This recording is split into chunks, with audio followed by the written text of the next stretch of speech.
soirée internationale Chibolette. Figure du mal, deuxième séquence.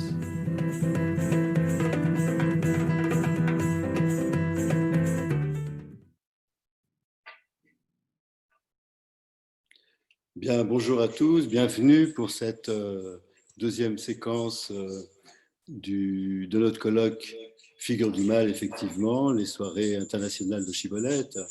Je suis très heureux de vous accueillir, pour les uns pour la première fois, si vous n'avez pas assisté à la première partie, pour les autres de vous retrouver.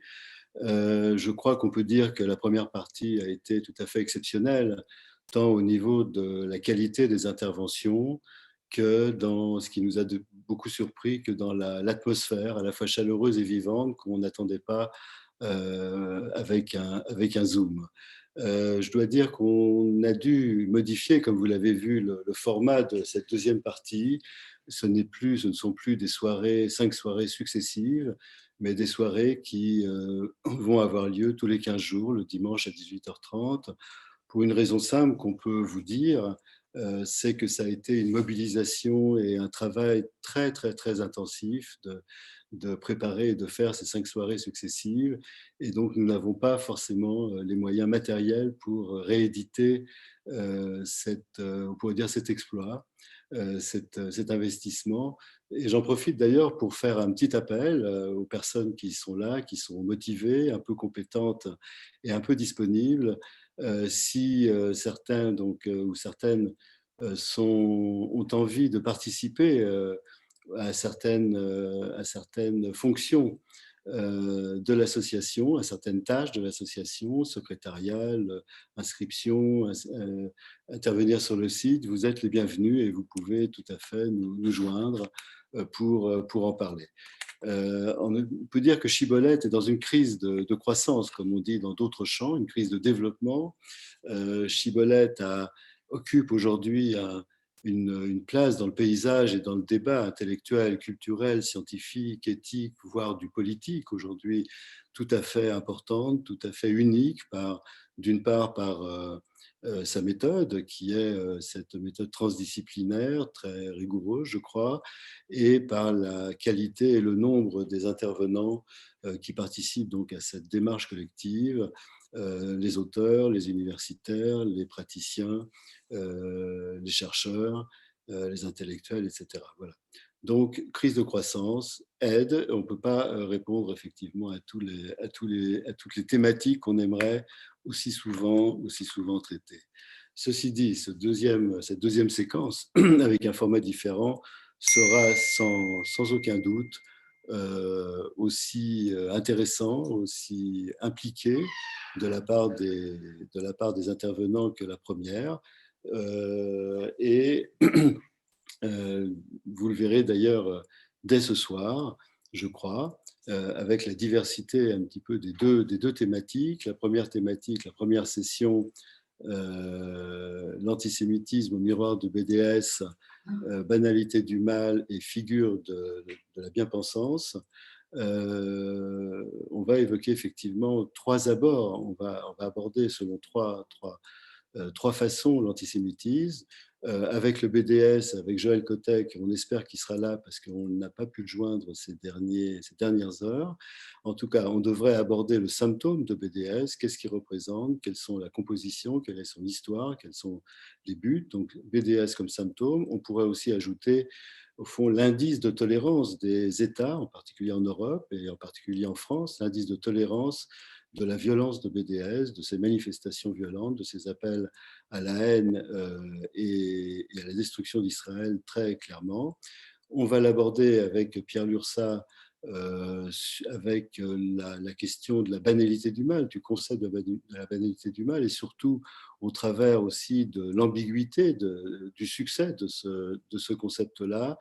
Je rappellerai simplement, Pierre le rappellera beaucoup mieux que moi tout à l'heure et plus complètement surtout, qu'Hannah Arendt a conçu ce concept de la banalité du mal au moment du procès d'Eichmann à Jérusalem, qu'elle a fait un diagnostic, à mon avis, tout à fait erroné du personnage d'Eichmann en en faisant un homme ordinaire pris dans la machine administrative du système nazi. Or, c'était un narcissique absolument fanatique, un antisémite fanatique, qui est d'ailleurs passé à l'acte par des meurtres de ses propres mains. Et puis, parallèlement, et on sait que ça a fait partie de la controverse très célèbre et très bouleversante avec Gershom Scholem, la controverse qu'elle a eue autour de ce concept-là, quand elle a, en même temps qu'elle a parlé de cet homme ordinaire d'Eichmann et de ce type d'homme, elle a accusé les Juifs de passivité, voire pour certains de collaboration à la Shoah et à la déportation. Troisième entrée sur l'antisémitisme ce soir, celle que va emprunter Yves Mamou, c'est celle, au fond, de la dialectique, en tout cas du couple, dont on avait parlé dans une de nos publications, Présence de la Shoah et d'Israël dans la pensée contemporaine, Shoah non sacré, Israël non maudit, effectivement, de ce couple Shoah non sacré, Israël non maudit. Plus on a eu affaire à des cérémonies de repentance à visée d'absolution, plus la détestation d'Israël, la haine d'Israël, comme l'avait déjà indiqué Vladimir Yankelevitch il y a un certain temps, la détestation d'Israël pouvait se faire sans culpabilité, sans frein, sans conflit, donc sans problème. On le voit particulièrement aujourd'hui. J'ajouterais simplement deux choses. La première, c'est que je rappellerai que Freud, dans L'homme Moïse et la religion monothéiste, rappelait qu'au fond, l'antisémitisme était très lié, très réactionnel à ce que pouvait apporter d'éthique et de marqueurs civilisationnels le judaïsme. La haine de la religion juive était la religion du père, avec tout ce que ça comporte, tout ce que ça, père au sens temporel, mais père aussi au sens civilisationnel de cette figure-là. Enfin, je voudrais lier ce dont on avait discuté au dernier séminaire avec Pascal Bruckner, l'antisémitisme, avec ce que déjà George Orwell nommait dans les années 30 la nébuleuse de tous ces mouvements, que la seule chose réunie au fond, c'est l'antisémitisme et l'antisionisme, la nébuleuse qu'il appelait le fascisme, le fascisme, en écho avec le pacifisme, pacifisme idéologique, ces mouvements identitaires, de haine mortifiée, qui sont marqués d'ailleurs par ce qui distingue l'antisémitisme en particulier, c'est sa plasticité, on en parlera certainement, c'est-à-dire depuis des siècles et des siècles, l'antisémitisme s'adapte aux périodes, aux époques, aux idéologies dominantes. Ça a été d'abord l'antijudaïsme, justement, la haine de la religion du père, concurrente, rivale, etc. Et puis ça a été l'antisémitisme racial, et puis c'est devenu aujourd'hui l'antisémitisme, entre guillemets, politique, d'État, national, et puis sa quête de totalité, plasticité et totalité. La deuxième partie de la soirée, le deuxième thème, sera consacré avec Michael Greenspan, discuté par Antoine Mercier, sera l'abord d'un personnage mythique, mystérieux. Ça sera passionnant avec des extraits de films. C'est un travail en cours de Michael, qui, Chouchani, a été, est-ce qu'on peut dire l'interlocuteur, est-ce qu'on peut dire le maître, est-ce qu'on peut dire, on verra, en tout cas très mystérieux, d'Elie Wiesel, de Lévinas et de plein d'autres personnages. Alors pour présenter la première session, la session 13, je vais vous présenter notre ami Maurice Yfergan, qui va introduire cette session. Maurice Yfergan est journaliste. Il a été journaliste dans plein de médias, français d'abord, internationaux et israéliens, à Radio Cannes, la radio nationale, et aujourd'hui en particulier sur i24 News. Alors, j'appelle Maurice Yfergan. Maurice, tu es là? Oui, je suis là, Michel. Voilà. Bonsoir. Voilà, Maurice, je suis très ravi que tu sois avec nous ce soir, et je te passe la parole, voilà, pour présenter cette session et pour l'introduire. Merci, Michel.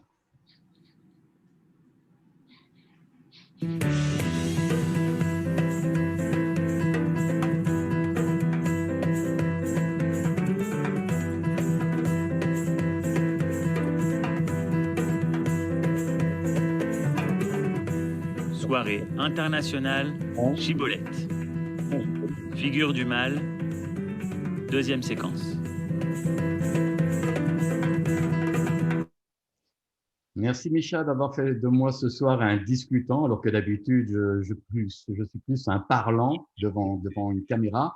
Merci à tous d'être présents ici ce soir. Alors, comme ce soir on parle de boycott, je voudrais quand même rappeler quelque chose, puisque c'est mon métier, que en vérité le boycott d'Israël existe depuis toujours, depuis la création de l'État d'Israël, et même peut-être avant, puisque la Ligue arabe a appelé le 2 décembre 1945 au boycott des marchandises qualifiées, je vous le dis tel que c'est écrit dans le texte, de sionistes ou de juifs. Vous voyez, on n'a pas beaucoup évolué. Et en 1948, c'est la Ligue arabe qui a créé un bureau permanent de boycott et qui interdit toute relation commerciale et financière entre États arabes et l'État d'Israël. Alors, de facto, le boycott a toujours existé et jusqu'à ces derniers mois.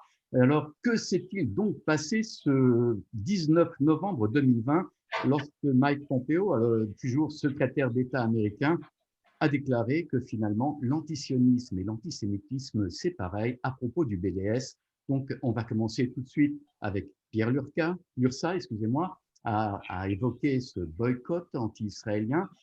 Pierre Lursa, bonsoir. Vous êtes avocat, essayiste, traducteur. Vous avez publié plusieurs essais sur le sionisme, Israël et l'islam radical.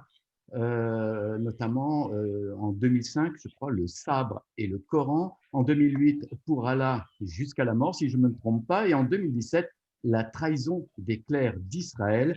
Alors, Pierre Lursa, banalité ou radicalité du mal, Hannah Arendt à Jérusalem, quel rapport entre Adolf Eichmann et Omar Barghouti, le cofondateur du BDS? Bonsoir. Alors, d'abord, avant d'aborder le sujet de banalité ou radicalité du mal, juste pour rappeler quelques éléments de la biographie d'Hannah Arendt. Donc, elle est née en 1906 dans une famille juive de la bourgeoisie juive assimilée. Elle a étudié la philosophie, comme on sait bien, notamment aux côtés de Heidegger. Et elle quitte l'Allemagne en 1934 pour se rendre tout d'abord à Paris, où elle travaille pour l'Alia des jeunes et ensuite pour l'agence juive à partir de 1938. Elle est internée au camp de Gurs en mai 1940 et elle parvient à s'en échapper et elle finit par gagner l'Amérique en passant par Lisbonne au terme d'un long périple avec son mari Heinrich Blücher. Et ils arrivent en mai 1941 à New York, mais ce n'est que 10 ans plus tard qu'elle obtiendra la nationalité américaine. Et cette expérience de l'internement et du statut d'apatride sont décisives dans la réflexion et dans l'élaboration par Hannah Arendt de sa réflexion sur le totalitarisme. Et elle entame la rédaction du manuscrit de son grand livre « Les origines du totalitarisme » dès 1944 et elle l'achèvera en 1950. C'est donc à la fois, je dirais, en tant que juive apatride et persécutée et contrainte à fuir son pays natal que Arendt a jeté les fondements de sa réflexion sur le mal propre au régime totalitaire. Et cette réflexion, évidemment, va ensuite être, je dirais, mise à mal ou mise à l'épreuve lors de son séjour à Jérusalem, quand elle va élaborer le deuxième concept de banalité du mal promis au brillant avenir qu'on sait. Alors, pour envisager tout d'abord sa conception originelle du mal radical, celui qu'elle a défini dans les origines du totalitarisme, et je cite la définition qu'elle en donne, jusqu'à présent, la croyance totalitaire que tout est possible semble n'avoir prouvé qu'une seule chose, à savoir que tout peut être détruit. Néanmoins, en s'efforçant de prouver que tout est possible, les régimes totalitaires ont découvert, sans le savoir, l'existence de crimes que les hommes ne peuvent ni punir ni pardonner.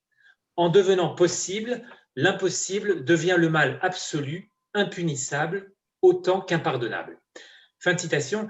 Et donc cette définition du mal absolu et radical renvoie à la notion de crime contre l'humanité, comme ça ressort dans la suite de cette définition. Et je cite à nouveau Hannah Arendt, de même que les victimes dans les usines de la mort ou dans les oubliettes ne sont plus humaines aux yeux de leurs bourreaux, de même cette espèce entièrement nouvelle de criminels est au-delà des limites où la solidarité humaine peut s'exercer dans le crime.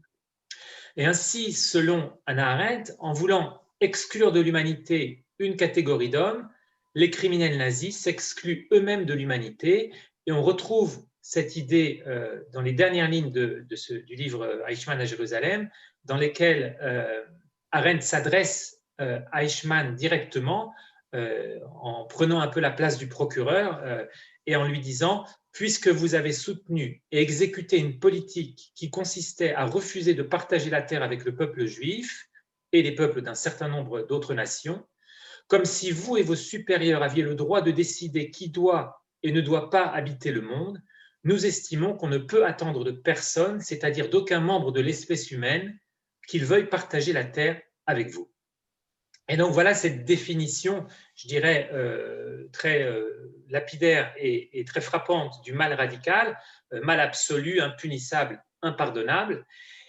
Et alors, Hannah Arendt va revenir sur cette définition au moment du procès à Eichmann.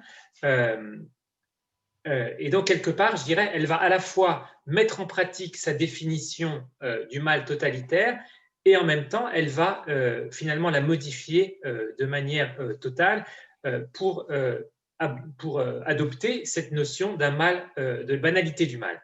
Alors, pourquoi est-ce qu'elle a renoncé au concept de mal radical qu'elle avait défini dans les origines du totalitarisme pour adopter le concept beaucoup plus flou de banalité du mal? Eh bien, elle s'en explique dans une lettre à Gershom Scholem, que Micha mentionnait tout à l'heure. Elle s'en explique ainsi: à l'heure actuelle, mon avis est que le mal n'est jamais radical, qu'il est seulement extrême et qu'il ne possède ni profondeur ni dimension démoniaque. Et d'ailleurs, cette explication renvoie à un autre passage où elle dit finalement, pour se justifier après le début de la polémique, elle se justifie du concept de banalité du mal en disant je n'ai trouvé chez Eichmann ni Shylock ni Macbeth. Et donc, quelque part, elle dit il n'est pas à la hauteur de l'horreur du crime qu'il a commis. Alors, pour comprendre le renversement de sa pensée, eh bien, il faut dire quelques mots du contenu de ce livre et aussi des circonstances dans lesquelles il a été rédigé, donc Eichmann à Jérusalem. La lecture de ce livre est assez troublante à plusieurs titres. Tout d'abord en raison de sa forme. Ce n'est pas du tout un traité philosophique sur le mal. C'est, comme le nom d'ailleurs ne le dit pas en français, il a été mal traduit. Report, ça a été traduit par rapport, mais c'est un reportage. C'est un reportage sur la banalité du mal. Ça, c'est le nom qu'elle lui a donné a posteriori. Mais en fait, c'est tout simplement, je dirais, le compte-rendu du procès à Eichmann, compte-rendu d'ailleurs assez partiel, puisqu'elle n'y a assisté qu'à quelques séances, elle n'est pas restée tout le long du procès, et quelque part, elle n'a pas tant voulu faire une œuvre de journaliste qu'elle a aussi voulu régler certains comptes personnels, et elle l'a dit elle-même en déclarant que son séjour à Jérusalem s'apparentait à ce qu'elle a appelé une cura posterior, c'est-à-dire un traitement a posteriori, sans expliciter d'ailleurs de quoi elle voulait se traiter, de quoi elle voulait se guérir a posteriori, mais on peut faire évidemment des hypothèses. Et sur le fond, ce livre est aussi troublant par les impressions contradictoires que donne sa lecture et le manque d'amour d'Israël que lui a reproché Scholem lors de la fameuse polémique qui a été déclenchée après la parution du reportage. Eh bien, ce manque d'amour d'Israël, il transparaît dès les premières lignes du livre, notamment lorsque Arendt décrit le public juif venu assister au procès et son absence, je dirais, à la fois d'identification avec le peuple d'Israël et aussi son absence d'empathie pour les victimes de la Shoah qui viennent assister au procès de leur bourreau à Jérusalem est flagrante dès les premières lignes du livre. Et d'ailleurs, on peut dire que les victimes sont très largement absentes du livre de Arendt. Par exemple, si on compare avec le livre de Chaim Guri, l'écrivain israélien décédé il n'y a pas très longtemps, Chaim Guri parle presque exclusivement des témoignages des victimes, alors que Arendt se focalise évidemment sur la personne de Eichmann et sur les crimes de Eichmann aussi. Alors, je dirais que le passage, la transition, le renversement d'attitude de Arendt de la radicalité du mal à la banalité du mal, c'est avant tout un changement dans sa posture. Je dirais c'est le fait que la philosophe se transforme en journaliste qui vient à Jérusalem pour tenter de vérifier la validité de ses thèses. Et comme elle a écrit quelque part, j'ai raté les procès de Nuremberg, je ne pouvais pas rater celui d'Eichmann. Mais cette motivation, tout à fait louable, ne suffit pas à faire d'elle un témoin objectif de son temps. Et ça ressort d'ailleurs très nettement si on compare son livre avec ceux de Joseph Kessel ou de Chaim Gori que je citais, parce qu'elle ne parvient jamais à trouver l'objectivité du témoin ou la sérénité du journaliste qui décrit ce qu'il voit, et sa description pêche souvent par le manque d'empathie qu'on lui a reproché, qui obscurcit un peu son regard de témoin, et souvent aussi elle prend pour argent comptant les affirmations d'Eichmann lui-même et de son avocat Servatius. Elle prend, pour reprendre l'expression d'Eliane Amado, pour objectivité la subjectivité de l'ennemi, et ce faisant, elle inaugure, on peut dire, l'attitude qui sera celle des alterjuifs une ou deux générations plus tard. Et donc là, ça fait le lien, je dirais, avec la deuxième partie de cette soirée, et le BDS, évidemment, dont elle fait quelque part figure de précurseur. Et sur le lien, évidemment, entre Hannah Arendt et l'antisionisme en général, que je n'ai pas le temps de développer, je renvoie à l'excellent livre de Elchanan Yakira, Post-sionisme, post-Shoah. Alors, juste pour donner deux exemples de cette attitude de Arendt devant le tribunal de Jérusalem, dès les premières lignes, lorsqu'elle décrit la cour, eh bien, elle lance cette accusation qui revient comme un leitmotiv dans le livre envers David Ben Gurion, qu'elle accuse d'avoir orchestré un procès politique, un procès spectacle au service d'un dessein politique. Et dans l'épilogue du livre, elle a cette phrase à propos du jugement et à propos de la question de la compétence du tribunal de Jérusalem. Elle écrit « Aux yeux des Juifs qui pensent exclusivement du point de vue de leur propre histoire, la catastrophe qui s'est abattue sur eux est apparue non comme le plus récent de tous les crimes, le crime sans précédent de génocide, mais au contraire comme le crime le plus ancien qu'ils aient connu et dont ils gardaient la mémoire. » Eh bien, dans cette remarque qui est juste, eh bien, Arendt ne cherche pas du tout à comprendre l'attitude des Juifs vis-à-vis de leur histoire et vis-à-vis de l'histoire de leur souffrance. Et on pourrait renvoyer à l'explication que donne Yerushalmi dans son livre Zachor, Histoire juive, mémoire juive. Arendt, à ses yeux, l'obstination juive à penser exclusivement du point de vue de leur propre histoire est condamnable et suspecte à ses yeux. Et elle ne parvient jamais à adopter le point de vue juif, le point de vue israélien pendant le procès Eichmann. Et elle déduit d'ailleurs de cette obstination, ce qu'elle appelle cette obstination juive, elle en déduit quelque part l'incompétence du tribunal israélien, puisqu'elle reprend à son compte l'argument de Jaspers, selon lequel c'est un tribunal international qui aurait dû connaître des crimes d'Eichmann, puisqu'il s'agit de crimes contre l'humanité et pas de crimes contre le peuple juif. Elle rejette cette notion de crime contre le peuple juif. Alors, en quoi est-ce que tous ces arguments permettent de justifier le titre de son livre, Rapport sur la banalité du mal, reportage sur la banalité du mal? D'abord, il faut dire que l'expression de banalité du mal ne figure en tout et pour tout que 2 fois dans le livre. Dans les 600 pages du livre d'Arendt, il n'y a que 2 fois cette expression.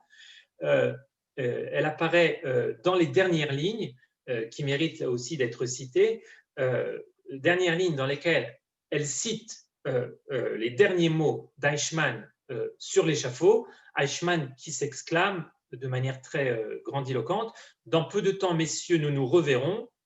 C'est le destin de tous les hommes. Vive l'Allemagne, vive l'Argentine, vive l'Autriche. Je ne les oublierai pas. » Et Arendt commente ces derniers mots de Eichmann de la manière suivante. Sur l'échafaud, sa mémoire lui joua un dernier tour. Euphorique, il avait oublié qu'il assistait à sa propre mort, comme si, en ces dernières minutes, il résumait la leçon que nous a apprise cette longue étude de la méchanceté humaine, la leçon de la terrible, de l'indicible, de l'impensable banalité du mal. Donc, c'est dans les derniers mots, ce sont les derniers mots du livre, c'est là qu'apparaît, pour ainsi dire, pour la première fois ou pour la deuxième fois, le concept de banalité du mal sur lequel elle ne s'explique à aucun moment. Alors, est-ce qu'il y a vraiment de quoi, je dirais, étayer un nouveau concept pour remplacer celui de mal radical qu'elle avait élaboré de manière tout à fait de manière tout à fait détaillée et précise dans son livre Les origines du totalitarisme, ou est-ce que ce propos d'Eichmann sur le point d'être exécuté justifie cette notion de banalité du mal? C'est plutôt, je dirais, la banalité du criminel, la personnalité d'Eichmann, dont toute la description par Arendt tend à montrer que c'est un personnage falot, que c'est un personnage qui n'a aucune consistance et qui n'est pas à la hauteur de ses crimes. Et je dirais peut-être que l'explication de cette attitude, de ce renversement conceptuel chez Arendt, c'est peut-être le fait qu'elle n'a pas compris, comme tu disais Micha tout à l'heure, elle n'a pas du tout compris la personnalité d'Eichmann. Et d'ailleurs, Arendt ne s'intéresse pas du tout à la psychologie. Et paradoxalement, d'ailleurs, elle va créer un concept, banalité du mal, qui tend à psychologiser la notion du mal, alors qu'elle-même ne s'intéresse pas et ne comprend pas la psychologie. Elle est beaucoup plus à l'aise avec les concepts philosophiques qu'avec les personnes, et c'est d'ailleurs une des raisons aussi de son manque d'empathie pour les victimes. Elle ne s'intéresse pas aux personnes, elle s'intéresse aux concepts, et c'est à ce titre qu'elle est devenue une des intellectuelles les plus célébrées, les plus étudiées aujourd'hui, une véritable icône de notre temps, comme disait Claude Klein. Et ce concept de banalité du mal est entré dans le vocabulaire courant et est même inscrit au programme du baccalauréat en France. Et on peut dire que le succès de ce concept est à la mesure de l'aura dont jouit Arendt dans le monde actuel.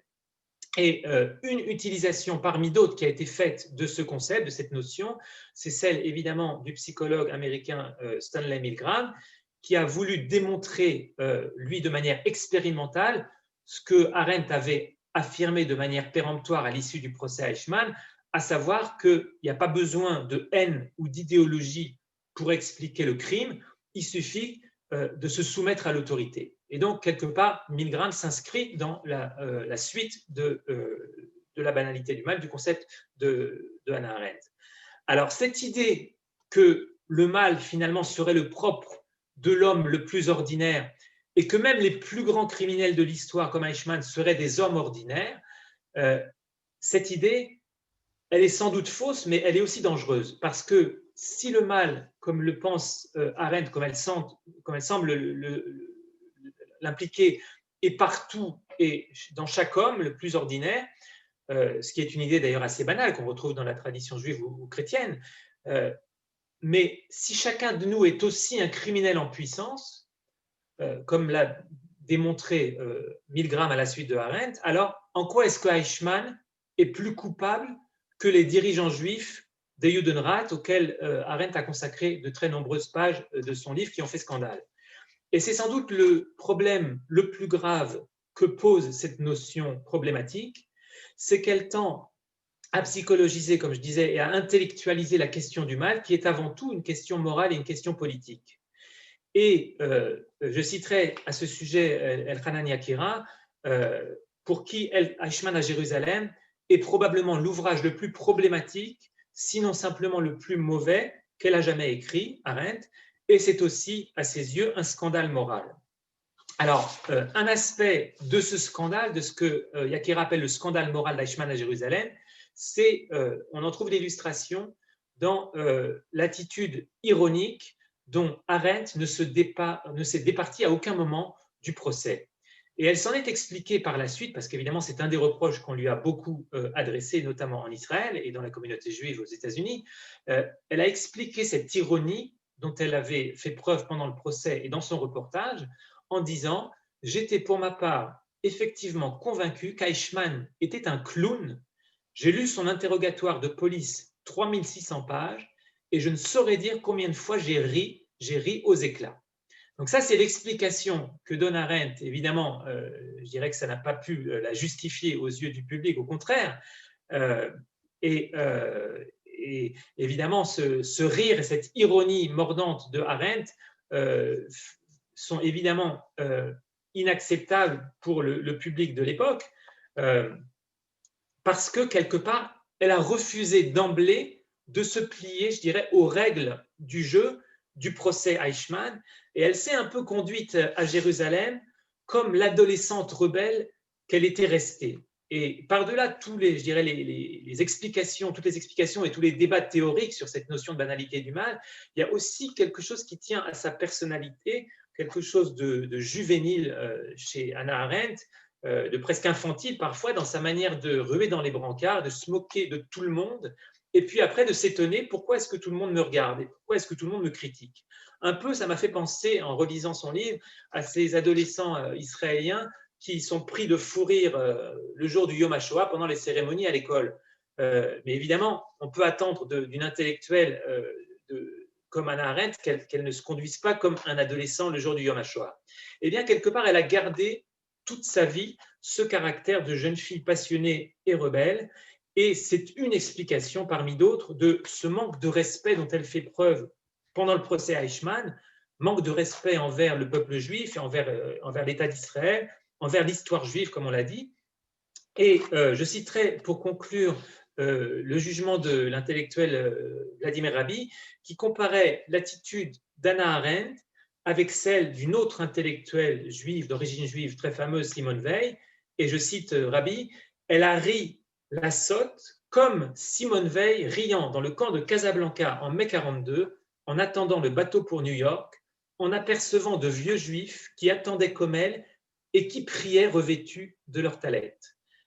Fin de citation. Et effectivement, on trouve chez Arendt et encore plus chez Simone Veil cette même attitude, je dirais à la fois d'ironie, mais d'ironie méchante, d'ironie très mordante et quelque part de mépris aussi pour le peuple juif auquel elle refuse de s'identifier, sans aller jusqu'à s'en détacher complètement comme Simone Veil, mais elle ne veut pas totalement s'identifier. Et ce n'est pas par hasard si on sait bien que Hannah Arendt a consacré un de ses premiers livres à la figure de Rachel Vernagen, quelque part, son modèle de juif, le modèle auquel elle s'est identifiée, d'ailleurs sa biographie de Rachel Vernagen est aussi quelque part une autobiographie, eh bien c'est une juive qui est toujours en marge de la communauté.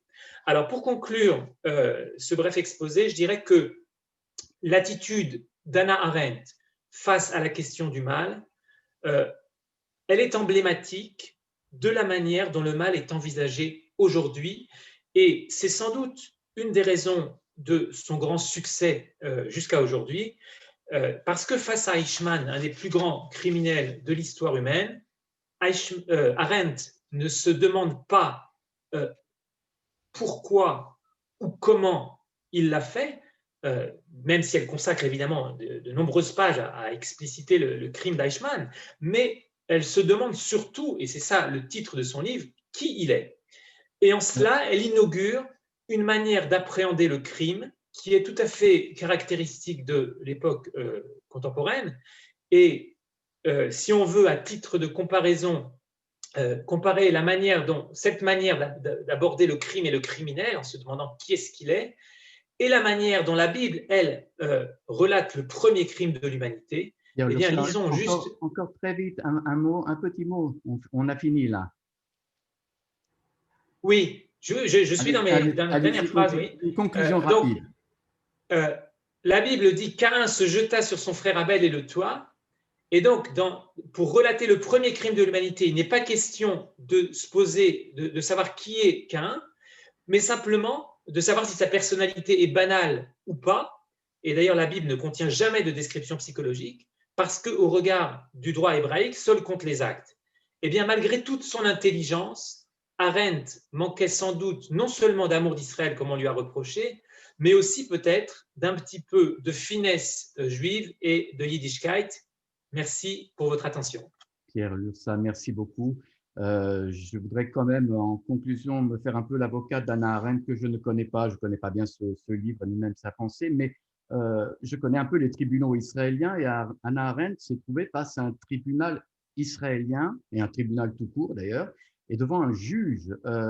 Il n'y a pas, à mon sens, de culpabilité collective. On condamne un homme pour son action, et c'est peut-être pour ça qu'elle a cherché à comprendre la personnalité de cet homme. Il y a peut-être une responsabilité collective du point de vue juridique, il n'y a pas de culpabilité collective. Et donc, c'était un homme qui était jugé, et c'est cet homme-là qu'elle a jugé dans son bouquin, à mon avis. Maintenant, le débat est ouvert, on en reparlera peut-être tout à l'heure.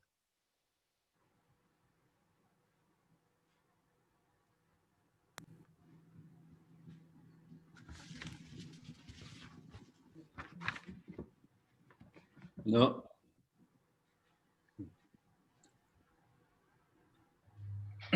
Peut-être on peut poser, si quelqu'un veut poser une ou deux questions à Pierre Lursa, avant de passer la parole à Joël Kotek. Est-ce qu'il y a dans le public, soit par chat, soit par vive voix, une question? Sinon, on y reviendra de toute façon après. Hein. Il y a une question par chat. Oui. J'ai envie de la lire. Anna Arendt n'a-t-elle pas vu ou a pas voulu voir le procureur Gideon Hausner raconter comment Eichmann avait appris le yiddish pour terroriser ses victimes, comment il pouvait assassiner gratuitement?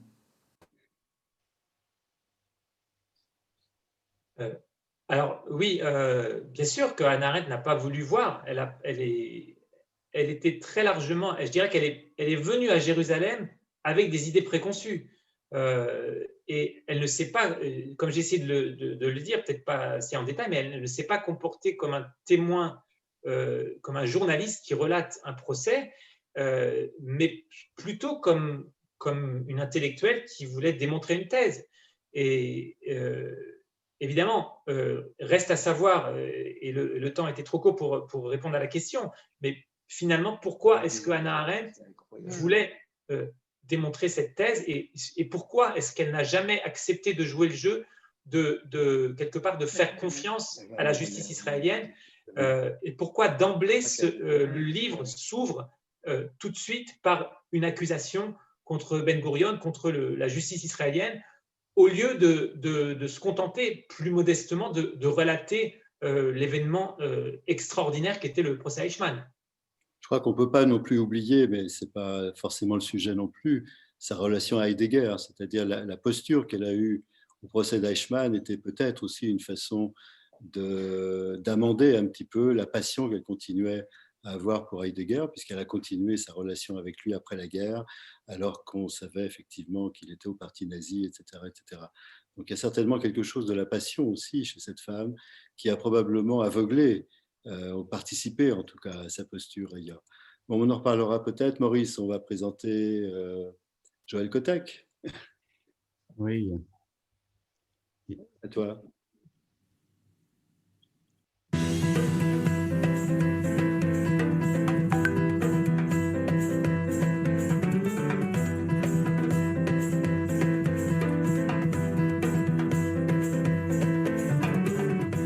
Soirée internationale Chibolette. Figure du mal, deuxième séquence.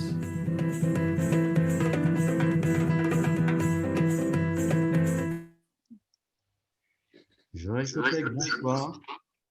Vous êtes politologue, historien, professeur de l'Université libre de Bruxelles, enseignant à sciences politiques à Paris.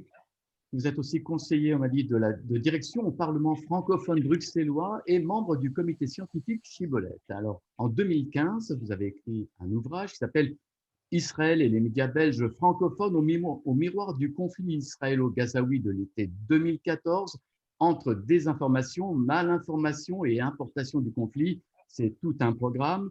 En 2017, Shoah et bande dessinée, l'image au service de la Shoah. Et enfin, en 2020, avec Alain Soriano, de quoi le boycott d'Israël est-il le nom? Un ouvrage publié avec l'aide du CRIF. Alors, je vous remercie d'être présent et tout de suite, alors, l'antisémitisme au miroir du BDS. On ne savait pas que le BDS était un organisme antisémite. Bien, mais d'abord ça, je pense que j'avais préparé une présentation PowerPoint et je vois que je n'ai pas accès, je n'arrive pas à partager l'écran. Est-ce qu'on pourrait régler ce problème-là? Ah, peut-être ça marche. Voilà, merci, excusez-moi. Alors, comment est-ce qu'on va faire ça maintenant? Est-ce que vous ne voyez pas naturellement là? Non. Attendez, sur la caricature antisémite. Et donc, comme je suis belge, donc je suis beaucoup intéressé donc, à la bande dessinée, à la caricature d'hier et aujourd'hui. Et ce qui m'a intéressé, c'était de voir dans quelle mesure, de manière assez naïve, si BDS était ou non l'équivalent, c'est très naïf, hein, de Shalom Arshav, ce qui me paraissait important de voir. Si c'était un mouvement de paix qui pourrait amener les Israéliens peut-être à négocier la paix avec les Palestiniens. Et c'était ça un peu mon point de départ. Et comme je suis un spécialiste de la caricature en même temps, j'ai étudié les médias, les médiums, la manière avec lesquels ils tentent de convaincre les Occidentaux de boycotter Israël. Et donc, j'ai travaillé pendant à peu près 2 ans sur la question, en épluchant la plupart des publications qui sont les leurs. Et je cherche toujours à voir comment je m'en sors. Et mon ordinateur n'arrive pas à vous donner satisfaction. Alors, compliqué cette vie. Cette organisation qui est composée, qui a été créée assez récemment, en 2005, de quoi est-ce que cette organisation était le nom? Est-ce qu'elle était le nom d'un authentique mouvement de la paix destiné effectivement à faire la paix des braves avec les Israéliens? Et voilà, et donc c'est ce pourquoi j'ai travaillé. Donc vous savez que c'est un collectif qui a été créé donc en 2005 à travers 172 organisations non gouvernementales, etc., avec 3 revendications majeures. Je vais très vite parce que ce n'est pas le sujet, mais pour se rappeler quand même.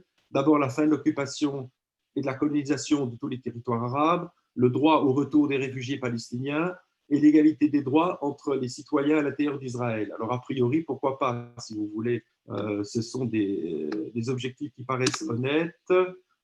Et je suis de nouveau bloqué. Et donc, bien sûr, vous le savez, BDS est très populaire dans un certain nombre de milieux. C'est devenu un acteur incontournable sur la scène internationale. Alors, à l'origine, il a été méprisé par les Israéliens qui n'en tenaient pas compte. Et on sait aujourd'hui quand même, peut-être moins à travers l'ouverture au régime arabe dernièrement, mais jusqu'alors, effectivement, on a commencé à s'en inquiéter puisqu'on a vu quand même, alors que les situations n'ont rien à voir, on a vu quand même que ça avait beaucoup joué dans le cas de l'Afrique du Sud. Alors, naturellement, ça n'a rien à voir. Mais bon, on sait très bien, on connaît l'ignorance en général des gens. Alors, donc, selon son inventeur, et je me suis beaucoup intéressé à l'inventeur, le créateur de BDS, donc Omar Barghouti, BDS est présenté comme un mouvement antiraciste, internationaliste, démocratique et progressiste, et surtout tout pacifiste, comme je l'ai dit. Et donc, la question qui m'avait intéressé, est-ce que BDS est l'équivalent au nom de Shalom Marshall? Alors, d'abord, ce qu'on peut dire, indépendamment de sa propagande, puisque moi je me suis intéressé à ce qu'il dit, c'est que le fait d'exiger le retour de tous les réfugiés en Israël, et pas seulement en Palestine, le jour où la Palestine sera créée, en quelque sorte démontre que l'objectif de BDS n'est pas de créer un État palestinien à côté d'Israël, mais bien de noyer en quelque sorte le peuple juif, le peuple israélien, en quel État d'Israël, dans quelque chose qui serait une nouvelle Palestine. Et d'ailleurs, si vous étudiez bien ce que dit Omar Barghouti, il ne s'en cache pas. Le but donc, de BDS, c'est ce qu'on pourrait dire de manière un peu simple, un israélicide, ou alors, comme moi je suis spécialiste des crimes de masse et notamment des génocides, ce qu'il vit, c'est l'ethnocide ou le politicide de l'État d'Israël. Et d'ailleurs, il ne le conteste pas, puisqu'on peut trouver des citations. Alors, je vous en donne une pour bien montrer quel est l'objectif d'Omar Barghouti. Il dit « Je ne veux pas acheter la paix, je ne veux pas acheter la solution à 2 États. Ce n'est pas seulement pragmatiquement impossible, mais aussi cela n'a jamais été une solution morale. Le premier problème est le droit au retour. Si les réfugiés reviennent, il sera impossible d'avoir une solution à 2 États, car, comme l'a remarqué un commentateur palestinien, vous auriez alors affaire à un État palestinien à côté d'un autre État palestinien, plutôt qu'un Palestinien à côté d'un État israélien. Donc, il se rend bien compte qu'effectivement, la revendication du droit au retour est une manière effectivement de détruire de l'intérieur l'État d'Israël.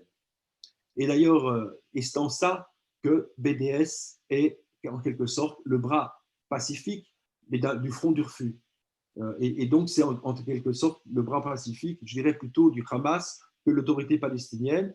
Et d'ailleurs, en 2007, Omar Barghouti avait signé un appel qui s'appelle One State Solution, qui effectivement rend caduque la première revendication de sa charte, qui effectivement estimait qu'on devait partager la terre de Palestine en 2, entre un État juif et un État arabe. Or, que dit cet appel de 2007? Il nous paraît temps de remplacer ce mythe de 2 États par un État unique. Bon, ça c'était pour effectivement, ce qui veut dire qu'en fait, BDS est un mouvement qui appartient au front d'Urfu, donc le boycott est une fin et pas un moyen.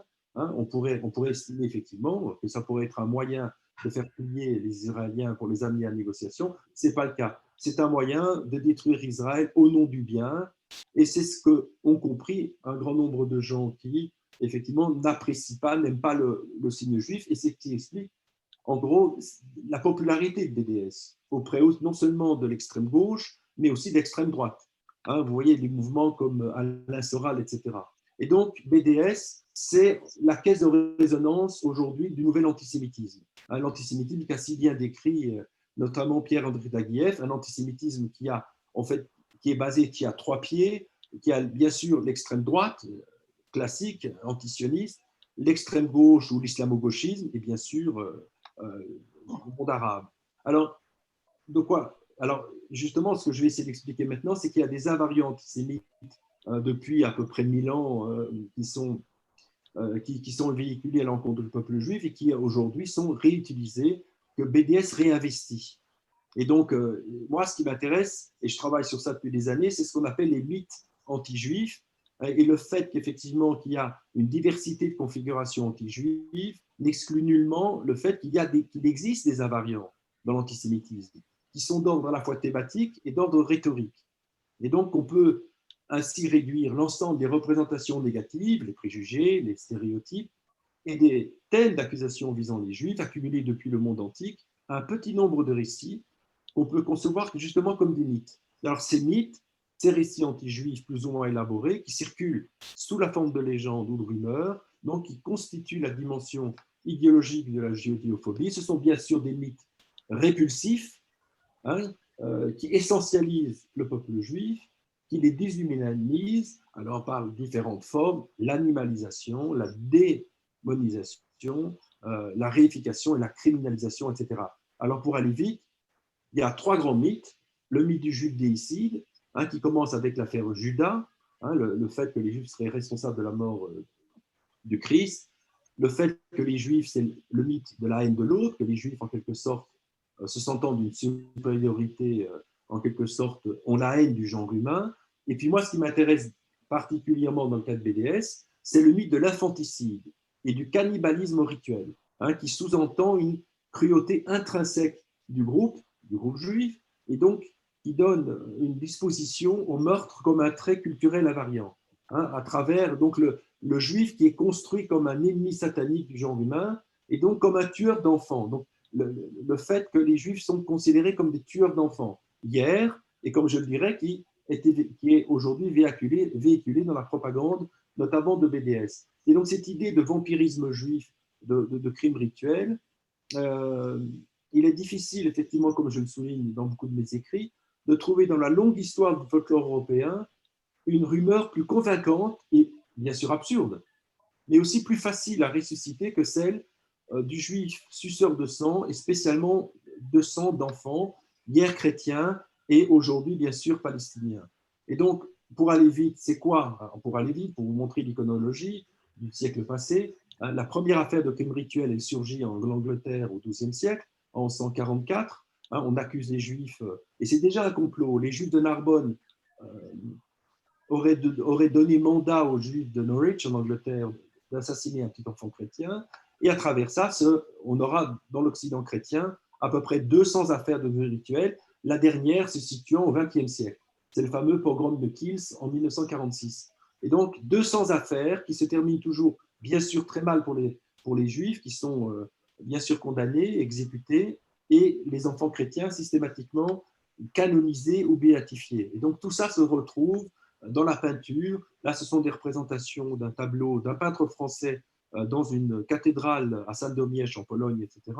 Et donc, ce sont des mythes répulsifs, mais extrêmement marquants, bien sûr. Et là, c'est une représentation de l'Italie fasciste en Italie, donc 1941, dans le journal donc, de Giorgio Almirante, donc le parti néofasciste italien. Et l'on voit, encore une fois, on pourrait dire une variante de ce mythe-là, puisqu'on voit des juifs polonais ceci directement à la paille du sang d'un enfant chrétien. Alors, vous avez tous entendu bien sûr parler, voilà, on est là même au XIXe siècle, on a l'affaire du petit enfant assassiné, c'est l'affaire Baylis, de ce juif qu'on accuse d'avoir tué un petit enfant ukrainien, etc. Et donc, l'idée que les juifs sont un peuple démoniaque, qui aiment le sang, qui ont besoin du sang pour faire fructifier leurs affaires, etc. Et donc, il sera largement reprise, bien sûr, par la propagande nazie, voilà, etc. Bon, j'ai manqué. Et donc, cette légende du sang est un produit de ce que Jacques Le Goff appelle le long Moyen-Âge, donc une période qui va, on pourrait dire, du IIIe siècle au XXe siècle, Et au-delà donc des découpages traditionnels, je vous ai dit, la dernière grande affaire, c'est l'affaire de Kiels en 1946. Alors bien sûr, on aurait pu croire que la Shoah, dont a parlé le conférencier, M. Lussa, avant moi, engendrée effectivement par la haine raciale, politique ou sociale, aurait fait disparaître cette légende infamante. Elle est absurde, mais en plus, le poids de la Shoah aurait dû effectivement la faire disparaître, et ce d'autant plus que Vatican II a aidé effectivement à démontrer que c'était une légende absurde, puisque tous les enfants soi-disant assassinés par les Juifs à partir de 1144 jusqu'au XXe siècle ont tous été décanonisés sans exception, etc. Or, ce que témoigne justement la campagne BDS, et aujourd'hui je dirais de manière générale les campagnes antisionistes radicales, c'est qu'il n'en est rien. Pourquoi? Mais vraisemblablement parce que cette légende a une influence, effectivement, réside dans le fait qu'elle est cognitivement facile d'accès, comme disent les psychologues, etc. C'est une véritable dynamique sociale, hein, cette idée que les Juifs assassinent des enfants, parce qu'elle, effectivement, figure le Juif comme le mal absolu. Et donc, ce n'est pas, encore une fois, sans raison qu'aujourd'hui, aussi bien au sein de l'antisionisme radical que l'extrême gauche, que de l'extrême droite, que dans le sein du monde arabo-musulman, ce mythe répulsif est aujourd'hui totalement réutilisé et ressorti en quelque sorte dans la propagande qui est utilisée et réactualisée. Donc on voit qu'on a réactualisé un vocabulaire ancien au service d'une haine totalement récente. Alors là, c'est encore autre chose.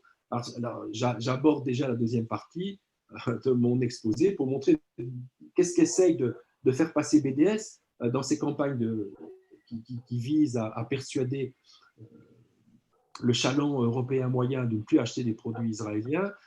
C'est d'abord que les produits israéliens seraient intrinsèquement nocifs. Et on va souvent associer les produits israéliens aux supposés sionistes, regardez Coca-Cola par exemple, qui n'a rien de juif, rien d'israélien, à bien sûr la nocivité absolue, à la tête de mort, c'est-à-dire à des produits qui seraient en quelque sorte même, comment vous dire, radioactifs. Et vous allez avoir, là c'est la Capgico, vous connaissez tous, bien évidemment, d'Olivia Zemmour, qui va organiser des campagnes dans les supermarchés avec des gens qui sont revêtus de combinaisons anti-atomiques, antibactériologiques, etc., antichimiques, et qui, avec des compteurs Gégère, qui résonneront à chaque fois qu'ils scanneront un produit israélien.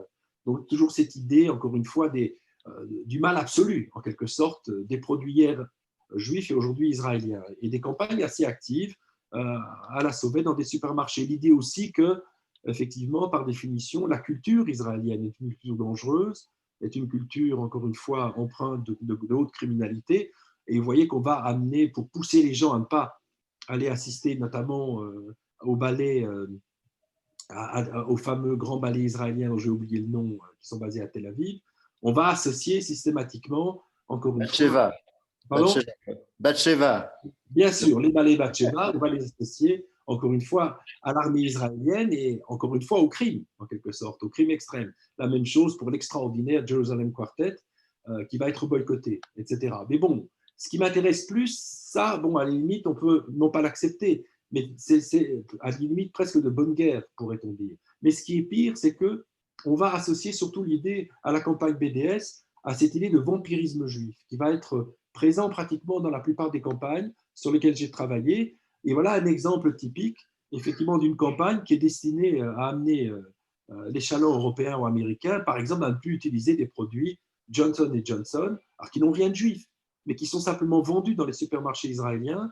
Et ça, c'est une campagne qui a été lancée en Grande-Bretagne. Et pour pousser les gens, effectivement, à haïr, en quelque sorte, les Israéliens, eh bien, on va ressortir le cadavre d'un enfant qui porterait presque, en quelque sorte, les stigmates de l'enfant Jésus, si vous voulez. Hein, les stigmates. Et cette même photo de ce même enfant va être utilisée dans plein de campagnes, que ce soit Puma, que ce soit Coca-Cola, etc. Et donc, le boycott des produits juifs permet de rejouer, comme je le dis, la dramaturgie du juif infanticide. Alors, prenez SodaStream, qui aujourd'hui n'est plus israélien, puisque ça a été racheté, vous le savez, par Pepsi-Cola. Et donc, pour amener les gens à ne plus acheter effectivement les produits de SodaStream, qui sont des produits écologiques, hein, qui sont des produits qui étaient produits dans un certain temps, dans un premier temps, dans les territoires occupés ou dans les territoires disputés, moi je dis territoires occupés, mais qu'importe, eh bien, on associait systématiquement SodaStream, encore une fois, au sang. encore une fois. Et on va faire jouer à des jeunes enfants palestiniens. Regardez là sur l'image de gauche, on va les montrer effectivement toujours la main tachée de sang, etc. Et de la même manière, on va boycotter les produits Teva, c'est le petit nounours en haut. Et donc, on va avoir toute une série effectivement de campagnes extrêmement offensives, extrêmement dures, pour amener les gens à boycotter les produits Teva et les produits de SodaStream. La même chose, alors pour Pepsi Cola, qui n'a encore une fois rien d'israélien, qui n'a rien de juif, hein, c'est une grande société WASP, je crois qui est basée à Atlanta aussi, eh bien, on va vous montrer systématiquement, pour amener les gens à boycotter Pepsi Cola, eh bien, on va vous montrer toujours des enfants morts. Et que signifie Pepsi Cola? Vous le savez, ça signifie, en fait, Pepsi Cola est un produit juif, est un produit sioniste, puisque ça veut dire pay every pence to save Israel, etc. Donc, on voit, encore une fois, la paranoïa. On voit bien que l'antisémitisme est une paranoïa sociale, effectivement, qui fait des juifs les maîtres du monde. Alors, vous avez plein de campagnes. Alors là, j'ai pris quelques exemples.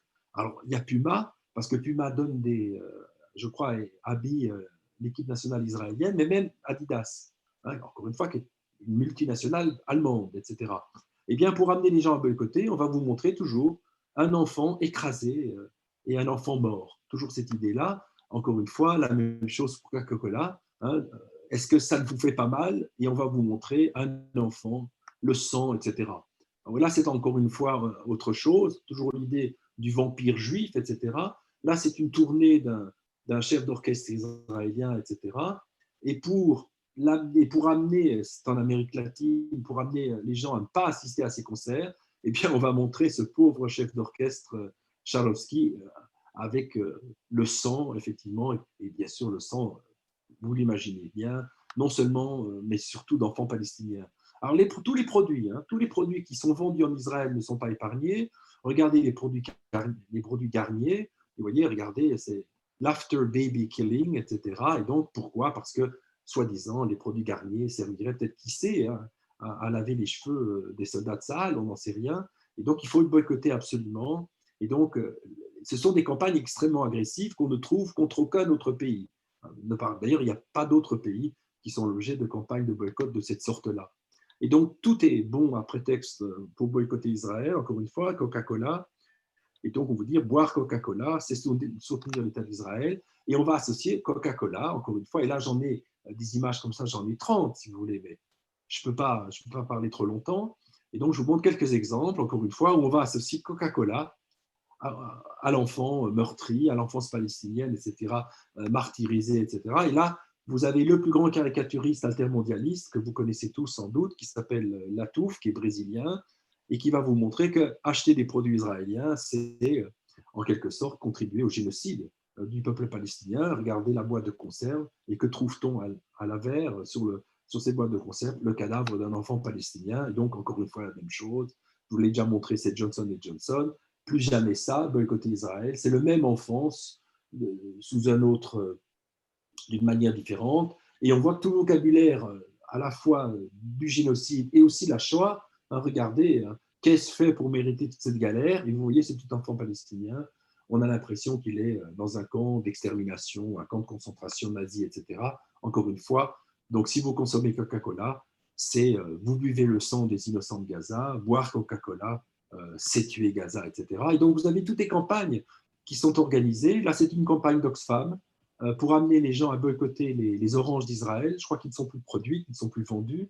Mais en tout cas, à l'époque, c'était il y a 5 ans, eh bien, vous montrez que les oranges israéliennes étaient sanguines, mais sanguines au sens premier du terme, si vous voulez.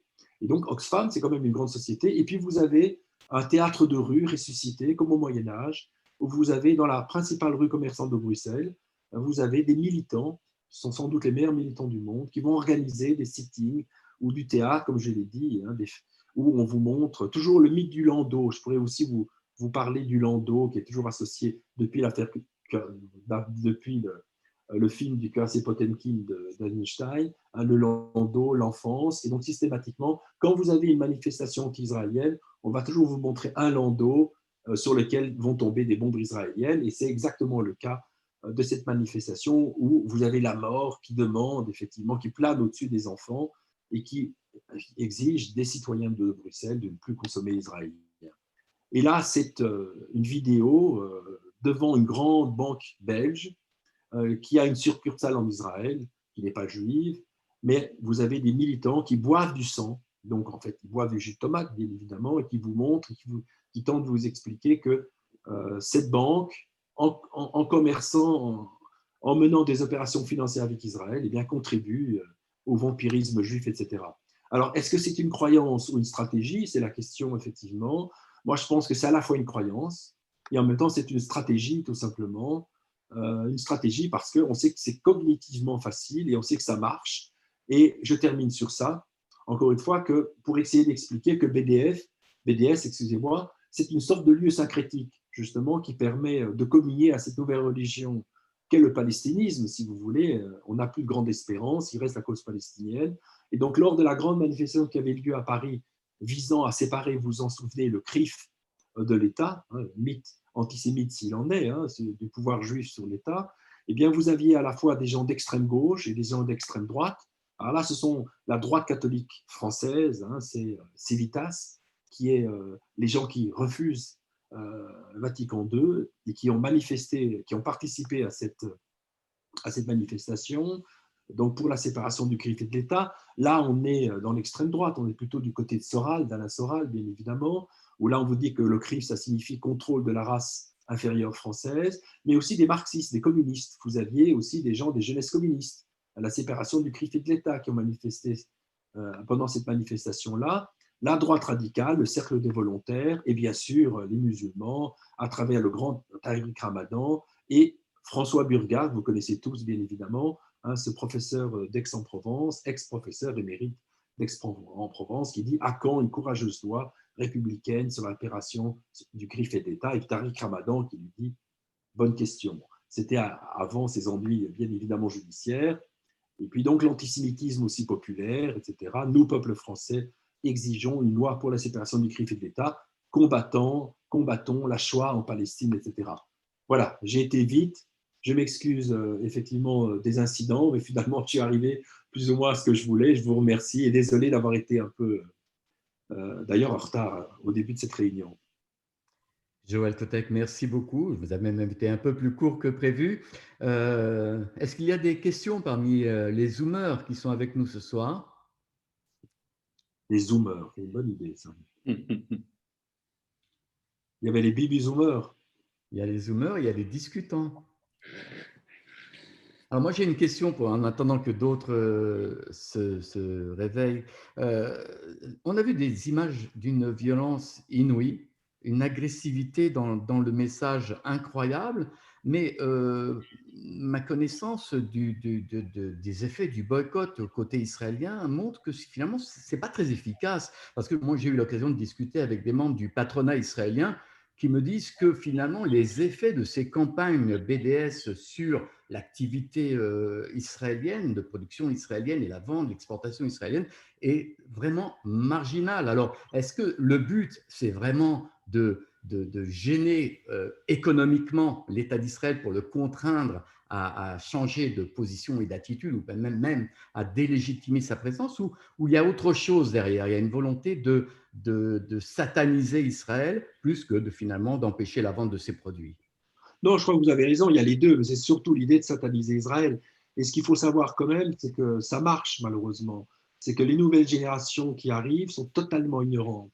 Et je vois à travers mes étudiants qui sont des gens bien. Et le problème, c'est que la force de BDS, c'est de s'attaquer à Israël au nom du bien, au nom des bonnes valeurs, au nom des droits de l'homme, au nom de l'antiracisme. Il n'en est rien, bien évidemment. Et donc, les nouvelles générations, et aussi les nouvelles générations politiques, et je dirais les écologistes, etc., sont portés de plus en plus à soutenir ces mouvements-là. Et donc, le risque, c'est d'avoir une nouvelle génération après Merkel, après Boris Johnson, après Macron, qui, effectivement, risque, au-delà du fait qu'effectivement les produits israéliens sont bons, au-delà du fait qu'Israël ouvre des relations diplomatiques avec un nombre croissant d'États arabes, je crois qu'il y a un véritable risque. C'est-à-dire, je pense que cette propagande, elle cause des effets.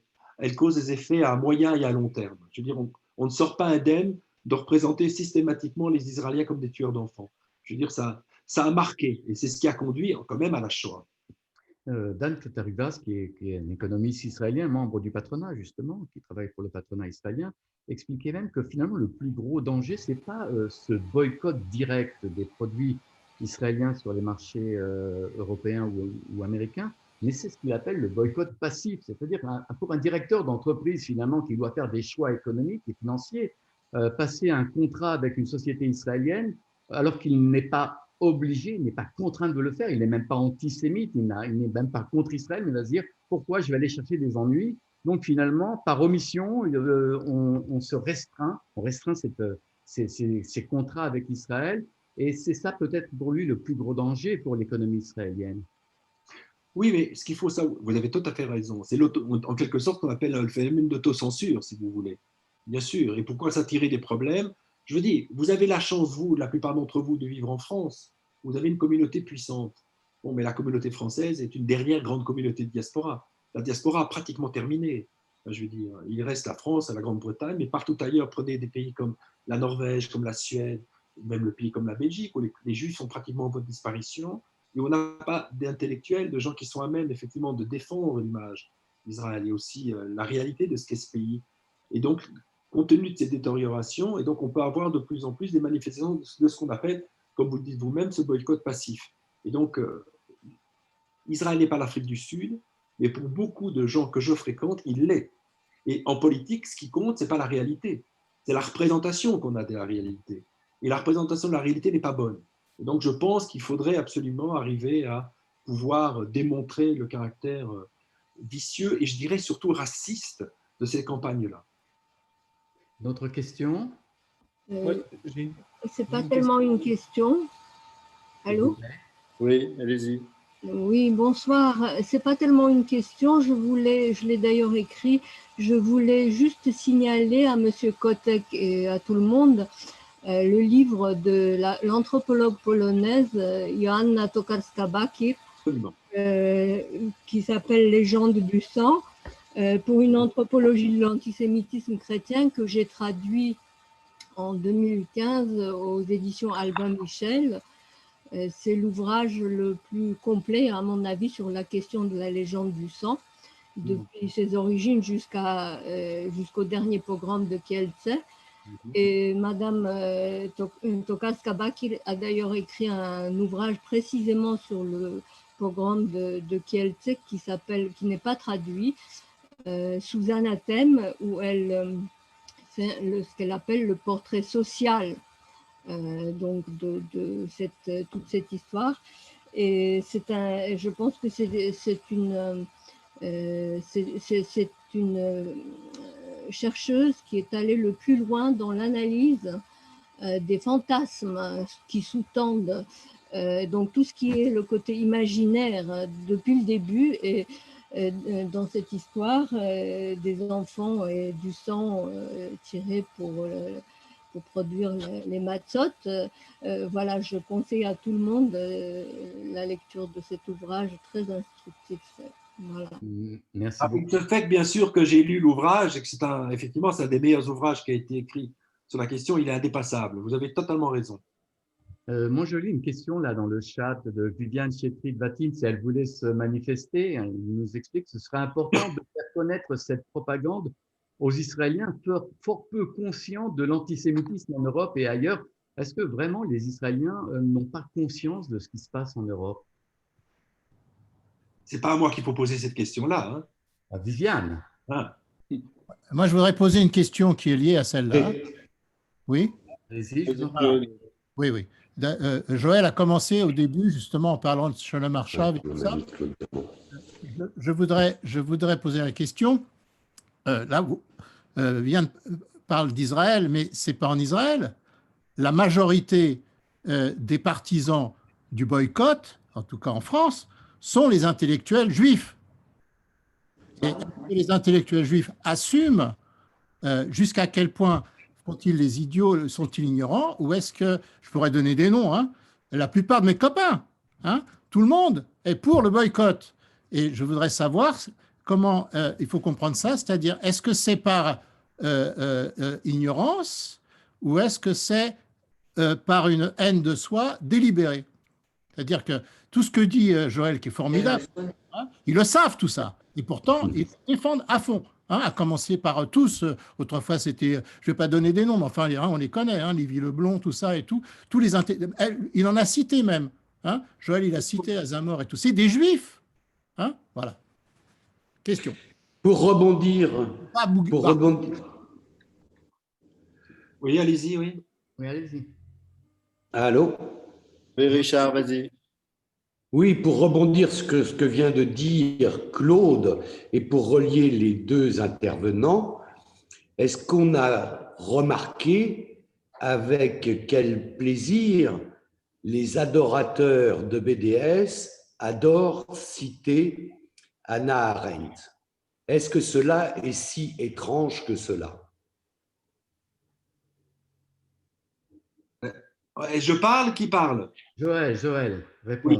Alors, votre question est excellente. Et c'est vrai qu'on trouve toujours, bien sûr, les juifs radicaux, les ex-trotskistes, effectivement, qui sont à la pointe de ce combat-là. Mais il y a quand même on peut les diviser en deux catégories. Il y a ceux quand même qui ne prônent que le boycott des produits des territoires occupés. Ils sont une minorité, bien évidemment. Et souvent, dans leur campagne visuelle, je n'ai pas le temps d'en parler, c'est quand même toujours la carte de la Palestine et c'est Israël qui est figuré. Et lorsqu'il il légitime quand même Israël, puisqu'il parle depuis 48 et pas depuis 67. Donc c'est assez ambigu. Mais je voudrais quand même vous citer deux auteurs juifs qui sont antisionistes et qui sont anti-BDS. Noam Chomsky, de manière assez étonnante, en 2016, et je vous cite Noam Chomsky, 2016, je pense, je cite, que le boycott universitaire est une erreur, comme je ne recommande pas le boycott de l'université de Harvard ou de ma propre université, et ce, quand bien même les États-Unis sont impliqués dans des actes horribles, on pourrait aussi boycotter les États-Unis. Donc c'est quelqu'un qui est un antisioniste radical, on est d'accord, mais qui ne soutient pas BDS parce qu'il dit que pourquoi ferait-on une exception, ce qu'on appelle le double standard sur Israël. Et puis il y a même Norman Finkelstein, que vous connaissez tous, hein, qui on ne pourrait même pas dire, cet historien, ce fils de survivant de la Shoah, qui est presque négationniste, si vous voulez. Qui est négationniste. Pardon? Oui, qui est négationniste. Voilà, et qui est négationniste. Et je le cite. Et c'est important, ces citations. Il faut arrêter de se raconter des blagues. Oui, les dirigeants de BDS, sont très malins car ils savent ce qu'il arrivera si leurs trois revendications sont rencontrées. Je le sais. Vous savez ce que sera le résultat. Il n'y aura plus d'Israël. La propagande israélienne a beau jeu de dire que BDS ne réclame pas tant des droits que de la destruction pure et simple de l'État d'Israël, car c'est la réalité, et je ne vais pas la démentir. Je leur ai dit, dites-le, avouez-le, mais ils ne le peuvent pas le dire, car ils perdraient évidemment une large partie de leur audience qui ne souhaite pas la disparition de l'État d'Israël.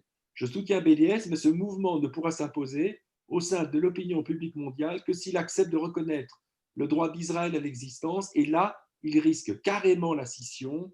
Nombre de ses soutiens veulent ni plus ni moins la fin de l'État d'Israël. Donc voilà, c'est quand même intéressant.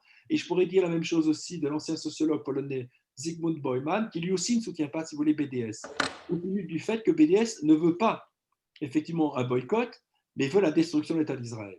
Joël, il faut aussi rajouter, malgré tout, pour rééquilibrer ce dont j'ai parlé au début, c'est-à-dire l'attitude de l'administration américaine aujourd'hui qui considère que l'antisionisme et l'antisémitisme, c'est à peu près équivalent.